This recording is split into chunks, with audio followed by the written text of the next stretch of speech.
Hello everyone, welcome back to my channel Anuradha Study Hub. I hope all of you are doing well. अगर अभी तक आपने मेरे channel को subscribe नहीं किया है तो please subscribe and bell icon को प्रेस कीजिए। आज का जो वीडियो है वो है रिसर्च मैथडोलॉजी पे। इस वीडियो में हम how to score high in research methodology और we will discuss about PYQs, previous year questions के जो भी पैटर्न रहे हैं उसका हम एनालिसिस और डिस्कशन करेंगे। So let's start. आगे बढ़ने से पहले मैं बता देती हूँ कि इस चैनल में हम यूपीएससी के सोशियोलॉजी ऑप्शनल मेंस का जो पेपर है उसके प्रीवियस ईयर के क्वेश्चंस और यूजीसी नेट जेआरएफ के प्रीवियस ईयर क्वेश्चंस को हम एनालिसिस करेंगे। सो स्टार्ट करते हैं। In this video, we will going to discuss about previous year questions from the topic of research method. Research method से research methodology topic से जो भी प्रीवियस ईयर के क्वेश्चंस आ रहे हैं उनको हम यहाँ पर डिस्कस करेंगे। साथ ही how to score good in this particular topic, इस पर्टिकुलर टॉपिक यानी कि रिसर्च मेथड में किस तरीके से अच्छा स्कोर किया जाए, क्योंकि ये बहुत ही ट्रेंडिंग और बहुत ही जिसको कहें स्कोरिंग टॉपिक है। और इसके साथ ही important questions of this topic, इस टॉपिक के कौन कौन से इम्पॉर्टेंट एरियाज और कौन से इम्पॉर्टेंट क्वेश्चंस हो सकते हैं उनको भी हम यहाँ पे डिस्कस करेंगे। So let's start. एक बात और मैं ये बताना चाहूँगी कि यूपीएससी के सोशियोलॉजी के जो ऑप्शनल पेपर है उसके अंदर पेपर 1 एंड पेपर 2 इन दोनों के ही क्वेश्चन पेपर्स को हम यहाँ डिस्कस करेंगे। साथ ही यूजीसी नेट जेआरएफ के पेपर 1 और पेपर 2, क्योंकि रिसर्च मैथडोलॉजी जो टॉपिक है वो यूपीएससी सोशियोलॉजी और यूजीसी नेट जेआरएफ के पेपर 1 और पेपर 2 दोनों का पार्ट है। साथ ही ये बहुत सारे ऐसे इम्पॉर्टेंट कॉम्पिटिटिव एग्ज़ाम्स उसमें भी ये बहुत रोल प्ले करता है। फॉर एग्ज़ाम्पल, अगर यूजीसी किसी भी सब्जेक्ट में हम नेट या जेआरएफ की एग्ज़ाम दे रहे हैं तो पेपर 1 में ये पूछा जाता है, पेपर 1 के सिलेबस में आता है। इसके साथ ही हमारे ग्रेजुएशन पोस्ट ग्रेजुएशन में भी आता है। साथ ही कॉम्पिटिटिव एग्ज़ाम्स में रिसर्च मैथडोलॉजी भी पूछा जाता है, इसलिए हम इसके प्रीवियस ईयर के क्वेश्चन पेपर्स को एनालाइज करेंगे। अब हम स्टार्ट करते हैं यूजीसी नेट जेआरएफ के 2015 से लेकर 2019 तक के प्रीवियस ईयर क्वेश्चन पेपर्स में क्या ट्रेंड रहा है। यहाँ पे इस वीडियो में मेरा मकसद क्वेश्चंस को सॉल्व करवाना नहीं है, बल्कि उनके आंसर्स देकर हमें सिर्फ एनालिसिस करना है कि कौन कौन से टॉपिक बार बार पूछे जा रहे हैं या किस तरीके से पूछे जा रहे हैं। हमारा एक सेपरेट वीडियो होगा जिसमें हम हमारे क्वेश्चन पेपर्स या क्विज या फिर हम मॉक टेस्ट की तैयारी करेंगे। सो स्टार्ट करते हैं। पहला क्वेश्चन है, which of the following statement is not true in the context of participatory research. Participatory research के कॉन्टेक्स्ट में कौन सा स्टेटमेंट जो है वो ट्रू नहीं है। इस क्वेश्चन में हमको दो चीज़ें एनालिसिस करनी हैं। पहली ये कि यहाँ पर पार्टिसिपेटरी रिसर्च पे क्वेश्चन पूछा गया है, और दूसरी ये कि एक नेगेटिव क्वेश्चन पूछा गया है, फॉर एग्जांपल जिसमें पूछा गया है कौन सा नहीं है। तो यहाँ पर ध्यान देने वाली बात है कि हमें यहाँ पर जो ऑप्शन है 1, 2, 3, 4 इसमें से एलिमिनेट करना होगा। तो पार्टिसिपेटरी रिसर्च का मतलब है, ऐसा ज़रूरी नहीं है कि नेक्स्ट ईयर भी पार्टिसिपेटरी रिसर्च से क्वेश्चन आए, लेकिन ये ज़रूरी है कि रिसर्च के कितने टाइप्स होते हैं वहाँ से क्वेश्चन आएगा। इसमें आंसर जो दे रखा है वो है, its sole purpose is production of knowledge, ये इसका आंसर है। तो इस क्वेश्चन से हमें ये सीखने को मिला कि पहली बात, क्वेश्चन जो हो सकते हैं वो नेगेटिव यानी एलिमिनेट करने वाले यानी कि कौन सा सत्य नहीं है वाले पूछे जाते हैं, और दूसरा है कि पार्टिसिपेटरी रिसर्च का मतलब रिसर्च के अंदर कितने टाइप्स होते हैं और उन सभी के जिसको कहें कि कीवर्ड्स कौन कौन से होते हैं। अगला क्वेश्चन है, a researcher is interested in studying of prospectus of a particular political party in urban area. Which tool should he prefer for his study? तो यहाँ पर देखना है कि टूल पूछा गया है और दूसरा अर्बन एरिया की स्टडी के लिए।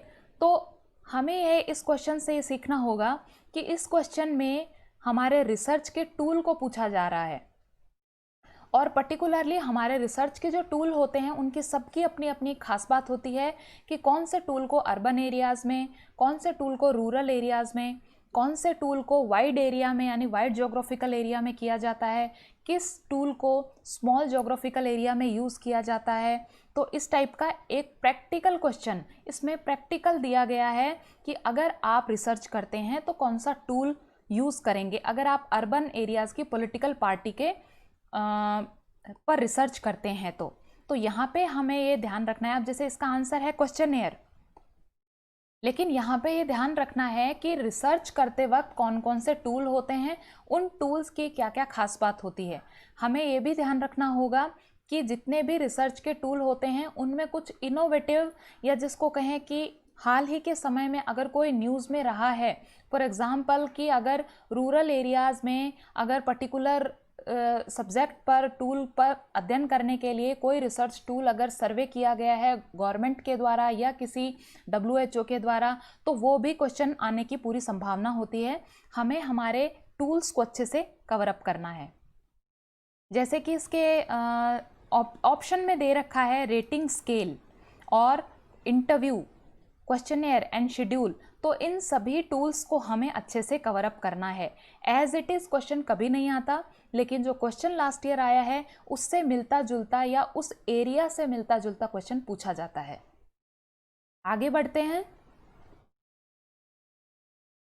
Ethical norms in research do not involve guidelines for, तो इसका ऑप्शन है thesis format, copyright, patenting policy, data sharing policy. इसका आंसर है हमारा थीसिस फॉर्मेट। तो यहाँ पे हमें ये ध्यान रखना है कि रिसर्च एथिक्स नॉर्म्स की भी बात की जाती है। एथिकल नॉर्म्स यानी रिसर्च करते वक्त किन एथिकल नॉर्म्स को ध्यान में रखना है, उसकी गाइडलाइंस को हमें ध्यान रखना होगा। और ये एक ऐसा टॉपिक है जो UPSC में भी और UGC नेट में भी बार बार पूछा जाता है। इस टॉपिक को कभी भी इग्नोर नहीं करना है। 101% यहाँ से क्वेश्चन आता है रिसर्च एथिक्स। तो इस टॉपिक को मैं एक सेपरेट वीडियो में कवर करूँगी कि रिसर्च एथिक्स से रिलेटेड कितने कितने क्वेश्चंस और कितने डायमेंशन हो सकते हैं। इस क्वेश्चन में ये देखा गया है कि रिसर्च करते वक्त एथिकल नॉर्म्स के में कौन सा जो है वो इन्वॉल्व नहीं होता, डू नॉट इन्वॉल्व। देख लीजिए, इसमें भी नेगेटिव क्वेश्चन पूछा गया है। हम पहले भी क्वेश्चन जो पूछा गया था वो नेगेटिव था। फॉर एग्जाम्पल हमें एलिमिनेट करना है कि कौन सा है और कौन सा नहीं है, इसलिए गलती यहाँ पर हो जाती है कि हम है वाले चीज़ों को दिमाग में रखते हैं, जो नहीं है उसे भूल जाते हैं। तो यहाँ पे हमें एलिमिनेट करना है कि कौन सा इन्वॉल्व नहीं है। तो हमें पहला देखना होगा कि कौन कौन से इन्वॉल्व हैं। जैसे कॉपीराइट इन्वॉल्व होता है, पेटेंट इन्वॉल्व होता है, डेटा को शेयर करने की पॉलिसी जो है वो एथिकल नॉर्म्स में इन्वॉल्व होती है। थीसिस का जो फॉर्मेट है वो एथिकल नॉर्म्स में इन्वॉल्व नहीं होता। तो अगला क्वेश्चन देखते हैं। अगला क्वेश्चन है, a researcher intended to explore the effect of possible factors for the organization of effective midday meal interventions. Which research method will be most appropriate for this study? ये भी एक प्रैक्टिकल क्वेश्चन है। इसमें भी पूछा गया है कि अगर मिड डे मील पर रिसर्च किया जाता है उसके इफेक्टिव इम्प्लीमेंटेशन पर, तो कौन सा सबसे अच्छा स्टडी टूल होगा। तो इसमें है एक्स पोस्ट फैक्टो मेथड। तो हमें एक अलग वीडियो में ये देखना होगा कि एक्सपेरिमेंटल रिसर्च कौन से होते हैं, डिस्क्रिप्टिव रिसर्च कौन से होते हैं, एक्स पोस्ट फैक्टो मेथड कौन सा होता है। एक्स पोस्ट फैक्टो मेथड को हम डीपली एनालिसिस करेंगे क्योंकि इससे बार बार क्वेश्चंस आते हैं। तो यहाँ पर हम आगे बढ़ते हुए देखते हैं कि और कौन से टॉपिक्स हैं जिनको एनालिसिस हमें करना है। Which of the following is an initial mandatory requirement for pursuing research? Research करते वक्त कौन कौन सी प्राथमिकताएं जो ज़रूरी आवश्यकताएं हैं वो होनी चाहिए। तो इसमें जैसे पहला ऑप्शन है डेवलपिंग अ रिसर्च डिज़ाइन, अगला है फॉर्मुलेटिंग अ रिसर्च क्वेश्चन, फिर है deciding about the data analysis procedure and अगला है फॉर्मुलेटिंग अ रिसर्च हाइपोथेसिस। ये साफ साफ क्वेश्चन है जो कि रिसर्च स्टेप से लिया गया है। मैंने लास्ट वीडियो में आपके साथ शेयर किया था जो कि बहुत इंपॉर्टेंट था, स्टेप्स ऑफ सोशल रिसर्च या फिर स्टेप्स ऑफ रिसर्च। रिसर्च करते वक्त कौन कौन से स्टेप्स होते हैं, तो उसमें इनिशियल यानी प्राथमिक रूप से कौन सा होता है। तो सबसे पहले इम्पॉर्टेंट चीज़ हमें पता होनी चाहिए रिसर्च करते वक्त वो है कि हम किस पर रिसर्च करना चाहते हैं, हमारा रिसर्च क्वेश्चन कौन सा है। तो इसका टॉपिक जो है वो है हमारा स्टेप्स ऑफ रिसर्च, या जिसको कहें कि रिसर्च करते वक्त कौन कौन से मैंडेटरी स्टेप्स होते हैं। आगे बढ़ते हैं। आगे है which of the sets of activities, sorry एक स्लाइड मिस हो गई है यहाँ पर, हम पिछली स्लाइड पर जाते हैं। ये 2017 नवंबर का पेपर है जिसमें ये दिखाया गया है। पहला क्वेश्चन है which of the following research type focuses on ameliorating the prevailing situation. यहाँ पर रिसर्च टाइप से क्वेश्चन पूछा गया है और इसका आंसर है एक्शन रिसर्च। इस क्वेश्चन का जो एनालिसिस है वो ये है कि हमें रिसर्च के टाइप्स को, जो मैंने पहले भी बताया है कि फंडामेंटल रिसर्च कौन सा होता है, अप्लाइड रिसर्च कौन सा होता है, एक्शन रिसर्च कौन सा होता है और एक्सपेरिमेंटल रिसर्च कौन सा होता है, वो हमें अच्छे से देखना होगा। तो यहाँ पर जो इम्पॉर्टेंट एनालिसिस बनता है वो है रिसर्च टाइप। अगला क्वेश्चन है researcher attempt to evaluate the effect of method of feeding and on anxiety proneness of the children. Which method of research would be appropriate for this? देखिए बार बार question आ रहा है जो कि रिसर्च मेथड को पूछा जा रहा है। आपको एक पर्टिकुलर सिचुएशन दी जाएगी कि अगर आप अर्बन एरियाज़ में मिड डे मील का अध्ययन कर रहे हैं या रूरल एरियाज़ में हम चिल्ड्रन पर रिसर्च कर रहे हैं तो कौन सा टूल या कौन सा रिसर्च आप अप्लाई करेंगे। तो यहाँ पर हमें ध्यान रखना होगा। For example case study method, experimental method, x post facto method और सर्वे मेथड। यहाँ पर भी एक्स पोस्ट फैक्टो मेथड, तो हमें एक नए सेपरेट वीडियो में बताऊंगी कि एक्स पोस्ट फैक्टो रिसर्च कौन सा होता है। ऐसा होता है जिसमें पहले की स्थिति का आकलन किया जाता है और फिर रिसर्च करने के बाद जब एक्सपेरिमेंट कर कर उसका इम्प्लीमेंटेशन देखा जाता है तो generally x post facto method को काम में लिया जाता है। ज़्यादातर गवर्नमेंट की जो भी स्कीम्स होती है जिसका एनालिसिस हमें करना है, फॉर एग्जांपल कोविड-19 से रिलेटेड कोई भी स्कीम है, उससे पहले क्या था और उसके बाद क्या हुआ, या फिर मिड डे मील, उससे पहले क्या था मिड डे मील से और मिड डे मील लागू करने या उसका इफेक्टिव इम्प्लीमेंटेशन करने के बाद क्या हुआ, इसका जब भी रिसर्च किया जाता है तो उसे एक्स पोस्ट फैक्टो रिसर्च कहते हैं। मैं इस पर एक डिटेल वीडियो आपके सामने बनाऊंगी जिसमें हम डिस्कस करेंगे। आगे हम बात करते हैं विच of the set of activities best indicate the cycle nature of action research strategy. यहाँ पर ये बात ध्यान रखने हैं कि एक्शन रिसर्च पर बार बार क्वेश्चन पूछा जाता है। रिसर्च के जो टाइप्स होते हैं उसमें एक्शन रिसर्च है, उसकी कौन कौन सी इंडिकेटर्स होते हैं। तो इसका जो आंसर है वो है plan, act, observe and reflect. तो यहाँ पे हमें देखना है कि एक्शन रिसर्च में सबसे पहले क्या किया जाता है। तो हमें यहाँ पर ऑप्शंस जो भी दिए हुए रहते हैं उनको एलिमिनेट करना सीखना होगा। फॉर एग्जांपल कि ऑब्जर्वेशन कभी भी एक्ट से पहले नहीं आ सकता। दूसरा रिफ्लेक्ट जो है वो भी प्लान से, तो सबसे पहले प्लान आता है। यहाँ पर फोर्थ जो ऑप्शन है इसमें सबसे पहले प्लान आता है, उसके बाद एक्ट आता है, ऑब्जर्व आता है और रिफ्लेक्ट आता है। तो यहाँ पर जो एनालिसिस की बात थी वो थी कि एक्शन रिसर्च स्ट्रेटेजी कौन सी होती है। तो हम एक्शन रिसर्च पर अच्छे से बात करेंगे। अब हम आगे बढ़ते हैं। विच of the following sequence of research step. यहाँ पर रिसर्च के सीक्वेंस को पूछा गया है जो कि पहले भी पूछा गया था और बार बार पूछा जा रहा है। यूजीसी नेट में रिसर्च मेथड में जो भी क्वेश्चंस हमें आते हैं उसमें एक क्वेश्चंस तो डेफिनेटली हमें तैयार करना चाहिए कि कभी भी रिसर्च मेथड के जो भी स्टेप्स होते हैं उनको क्वेश्चन को गलत कभी नहीं करना है, वो कॉन्सेप्ट हमेशा क्लियर होने चाहिए। फॉर एग्जांपल इसमें जो आंसर है वो है डिफाइनिंग अ प्रॉब्लम। सबसे पहले प्रॉब्लम को डिफाइन करना, उसके बाद में कॉज ऑफ प्रॉब्लम उसको आइडेंटिफाई करना, उसके बाद में पॉपुलेशन को डिफाइन करना, फिर है ड्राइंग अ सैम्पल, फिर डेटा कलेक्ट करना और एनालिसिस करना। अब यहाँ पर एक चीज़ देखनी है कि हम चाहे कितने भी शब्दों में हमारे स्टेप्स को करें लेकिन शब्द कुछ अलग हो सकते हैं लेकिन कॉन्सेप्ट एक ही होगा। फॉर एग्जाम्पल पहले प्रॉब्लम देखी जाती है, फिर उस प्रॉब्लम से रिलेटेड जो भी लिटरेचर है उसका रिव्यू करना, उसके कॉज को जानना, उसके बाद में हम किस पॉपुलेशन पर अध्ययन करना चाहते हैं उस डेमोग्राफी को, उस जोग्राफिकल एरिया को स्टडी करना, उसके बाद डेटा कलेक्शन करना और उसका एनालिसिस करना। शब्द अलग हो सकते हैं लेकिन जो स्टेप्स हैं वो कुल मिलाकर इसी कॉन्सेप्ट के आगे चलते हैं। तो यहाँ पर हमें स्टेप्स ऑफ रिसर्च जो है उस पर अच्छे से वर्क करना होगा, जिस पर मैंने वीडियो बनाया भी है और हम आगे के वीडियोस में डिस्कशन करते रहेंगे। अगला क्वेश्चन है, the problem of research ethics is concern with which aspect of research activities. देखिए गाइज, यहाँ पर फिर से रिसर्च एथिक्स के बारे में पूछा गया है कि कौन से रिसर्च एथिक के एस्पेक्ट जो हैं वो रिसर्च एक्टिविटीज़ में इन्वॉल्व प्रॉब्लम क्रिएट करते हैं।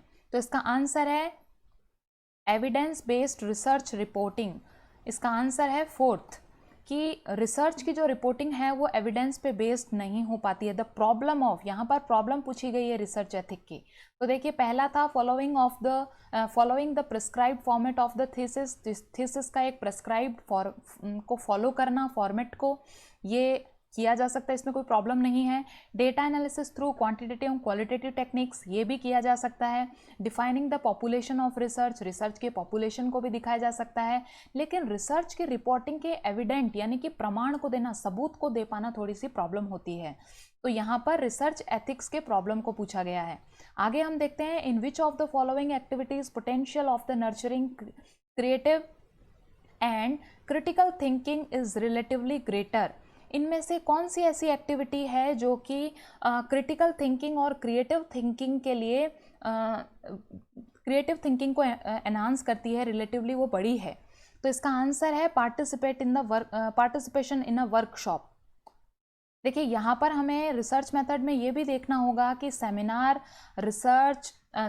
कॉन्फ्रेंस, सेमिनार, वर्कशॉप और जिसको कहें कि पेपर प्रेजेंटेशन क्या होते हैं, इनमें क्या डिफरेंस होता है, वर्कशॉप में, सेमिनार में और कॉन्फ्रेंस में क्या डिफरेंस होता है, और इनमें कौन कौन सी एक्टिविटीज़ होती हैं, कौन कौन सी प्रॉब्लम्स आती हैं।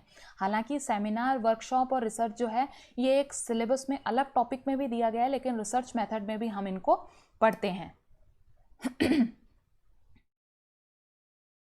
तो यहाँ पर हम एनालिसिस करते हुए पहुँचे हैं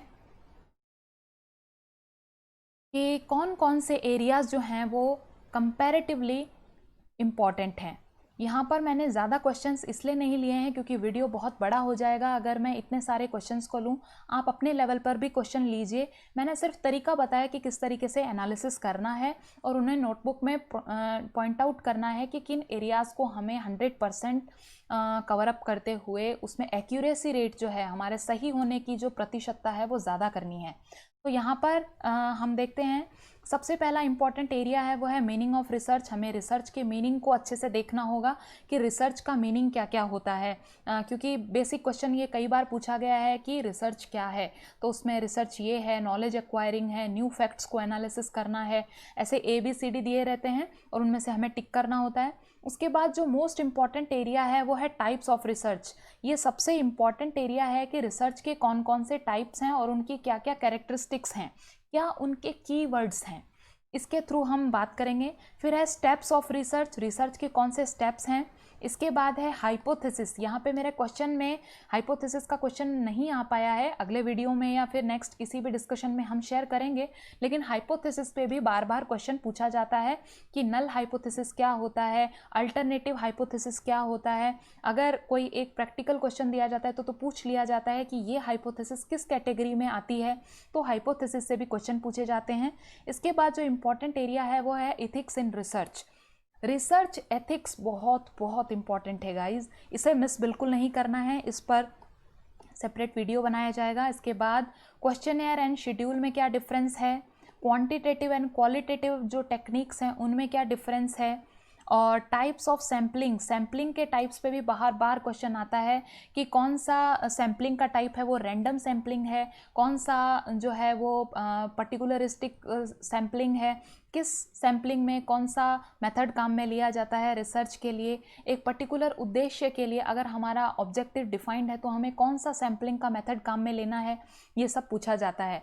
और अगला है पार्टिसिपेटरी ऑब्जर्वेशन से। पार्टिसिपेटरी ऑब्जर्वेशन से भी गाइज बहुत बार क्वेश्चन पूछा जाता है कि इसका सबसे पहले इमरजेंस कहाँ हुआ था और किस थियोरी में इस पार्टिसिपेटरी ऑब्जर्वेशन काम में लिया जाता है, ये क्वांटिटेटिव है या क्वालिटेटिव है, एट्सेट्रा। तो ये थे UGC नेट के अंदर आने वाले कुछ इम्पॉर्टेंट, इसके अलावा भी इम्पॉर्टेंट हैं टॉपिक्स, वो आप अपने सेल्फ लेवल पे भी तैयार कर सकते हैं।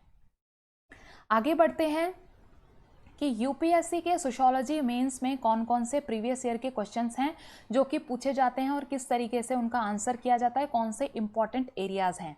तो सबसे पहले हम बात करते हैं 2019 के अंदर पूछा गया है एक्सप्लेन द प्रोबेबिलिटी सैम्पलिंग।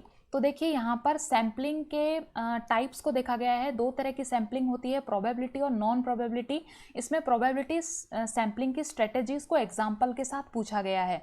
तो गाइज हमें हमेशा रिसर्च मैथडोलॉजी को एग्जाम्पल के साथ याद करना होगा, क्योंकि किसी भी टूल का, चाहे वो ऑब्जर्वेशन है, क्वेश्चनेयर है, शेड्यूल है या सैम्पलिंग है, उन सब के हमको एग्जाम्पल्स पता होने चाहिए। अगला क्वेश्चन है bring out the significance ethnography in social research. Ethnography पे भी बार बार मैंने देखा है, लास्ट ईयर के कई क्वेश्चंस को मैंने देखा है 97, 98, 99 से लेकर 2000, 2011, 12, 13 में एथनोग्राफी पे बार बार क्वेश्चन पूछा जाता है। तो इस पर भी हम सेपरेट वीडियो पर डिस्कशन करेंगे। अगला क्वेश्चन है distinction between quantitative and qualitative techniques of data collection with suitable example in Indian society. तो ये भी मैंने प्रीवियस ईयर के लास्ट वीडियो में आपके साथ डिफाइन किया है कि क्वांटिटेटिव टेक्निक क्या होता है और क्वालिटेटिव टेक्निक क्या होता है। इस पर हम डीपली एक और वीडियो बनाएंगे। तो ये था 2018 में क्वांटिटेटिव और क्वालिटेटिव रिसर्च के टूल या डेटा कलेक्शन के टूल कौन कौन से होते हैं, उन्हें एग्जाम्पल के थ्रू समझना। आगे हम बात करते हैं 2017 में कौन कौन से क्वेश्चन पूछे गए हैं। गाइस मैंने यहाँ पर जो आपके सामने स्लाइड रखी है, ये मैंने बाकायदा जो 2017 के हमारे PDF हैं, हमें वेबसाइट पे डाउनलोड कर सकते हैं। अगर आप डाउनलोड नहीं कर पाते हैं तो मैं इनके लिंक इसी वीडियो के डिस्क्रिप्शन बॉक्स में दे रही हूँ। उस डिस्क्रिप्शन बॉक्स में से आप क्लिक कर लास्ट ईयर के क्वेश्चन पेपर्स डाउनलोड कर सकते हैं। तो 2017 में एक क्वेश्चन पूछा गया है कि how can one resolve the issue of reliability and validity in the context of social research. तो यहाँ पर हमें देखना है कि सोशल रिसर्च कितना विश्वसनीय हो सके, कितना प्रामाणिक हो सके, इसके लिए कौन कौन से हम रिजॉल्व करने के लिए कौन कौन से इशू रेज कर सकते हैं, या हम इस रिसर्च को किस तरीके से ज़्यादा ऑथेंटिक बना सकते हैं, इसके कौन कौन से स्टेप्स होते हैं। तो इसका भी ये जो टॉपिक है वो कवर अप होता है scientific method of social research. मतलब सोशल रिसर्च के कौन कौन से साइंटिफिक पैमाने हैं जिन पर हमें रिसर्च को कंडक्ट करना होता है। तो इस पर एक अलग वीडियो हम बनाएंगे। इसके साथ ही explain the examples the explanatory and exploratory design of social research. यहाँ पर जो क्वेश्चन पूछा गया है वो रिसर्च डिज़ाइन पे पूछा गया है। रिसर्च डिज़ाइन कितने तरह का होता है, डिस्क्रिप्टिव होता है, एक्सप्लेनेटरी होता है, एक्सप्लेनेटरी भी होता है, एक्सपेरिमेंटल भी होते हैं। कितने तरह के रिसर्च डिज़ाइन होते हैं, इस पर हम सेपरेट वीडियो में बात करेंगे। अगला क्वेश्चन है illustrate with example of significance of variables. यहाँ पर वेरिएबल पर क्वेश्चन पूछा गया है कि कितने तरह के वेरिएबल्स होते हैं और उनको इलस्ट्रेट यानी कि एग्जाम्पल देकर समझाना है। तो हमें एक बात समझ में आई कि हमें जो भी टॉपिक कवर करना है उसके एग्जाम्पल्स, हमें इनोवेटिव एग्जाम्पल्स, जितने इनोवेटिव या करंट सिनेरियो के एग्जाम्पल होंगे उतना ही वो हमारे लिए ज़्यादा स्कोर करने वाले होंगे। तो हम इस पर डीपली बात करेंगे कि सोशियोलॉजी मेंस, UPSC मेंस में किस तरीके से आंसर लिखा जाता है। आगे है describe the basic postulates of scientific method, how far are these followed in sociological research. हमारे सोशियोलॉजिकल रिसर्च में साइंटिफिक मेथड के कौन कौन से पोस्टुलेट्स यानी कि साइंटिफिक मेथड को किस तरीके से हम अप्लाई करते हैं, इनके कौन कौन से लॉजिक्स हम दे सकते हैं, कौन कौन से मेथड्स हम, टूल्स हम काम में ले सकते हैं रिसर्च में, सोशियोलॉजिकल रिसर्च में, उस पर बात की जाएगी। तो यहाँ पर हम जो एनालिसिस कर रहे हैं वो ये है कि साइंटिफिक मेथड के पोस्टुलेट्स कौन कौन से होते हैं, बहुत बहुत इंपॉर्टेंट है। अगला हम बात करते हैं hypothesis is a statement of relation between two or more variables, elucidate by giving example of poverty and illiteracy. Illiteracy और पुअर्टी को के कंटेक्स्ट को ध्यान में रखते हुए हमें हाइपोथेसिस को बताना है कि हाइपोथेसिस किस तरीके से दो वेरिएबल्स के बीच में रिलेशनशिप बनाती है। तो कहने का मतलब है कि हाइपोथेसिस पर एग्जाम्पल देते हुए क्वेश्चन पूछे जाते हैं और वो एग्जाम्पल हमें खुद को भी देने पड़ सकते हैं या फिर एग्जामिनर हमें दे सकता है। फॉर एग्जाम्पल यहाँ पुअर्टी और इलिटरेसी यानी कि गरीबी और अशिक्षा को ध्यान में रखते हुए हमें हाइपोथेसिस को बताना होगा। अगला है social analysis the importance of qualitative method. यहाँ पर क्वालिटेटिव मेथड को पूछा गया है, अगले साल क्वांटिटेटिव को भी पूछा जा सकता है, तो हमें क्वालिटेटिव मेथड और क्वांटिटेटिव मेथड को हमें डीपली देखना होगा कि किस तरीके से ये जो मेथड्स हैं ये सोशल रिसर्च में अप्लाई होते हैं।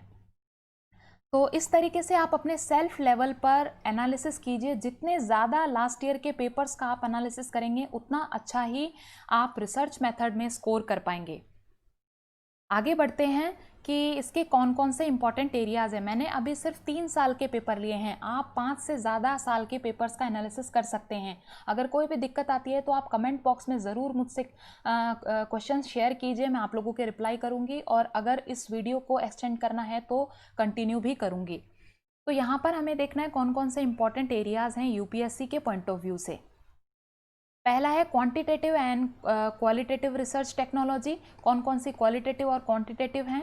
एक्सप्लेनेटरी एंड एक्सप्लोरेटरी टेक्निक्स, ये कुछ पोलर एरियाज होते हैं, एक दूसरे के ऑपोजिट, इनके बारे में बार बार क्वेश्चन पूछा जाता है। अगला है सैम्पलिंग के टाइप्स, कौन कौन से सैम्पलिंग के टाइप्स होते हैं, उन्हें ईच एंड एवरीथिंग को हमें एग्जाम्पल देके बताना होगा।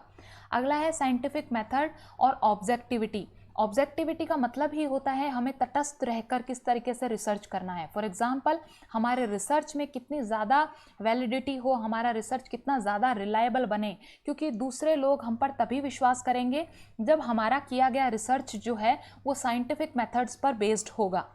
अगला है हाइपोथेसिस, अगला है वेरिएबल्स, फिर है एथनोग्राफी, और फिर है डेटा कलेक्शन के मेथड्स।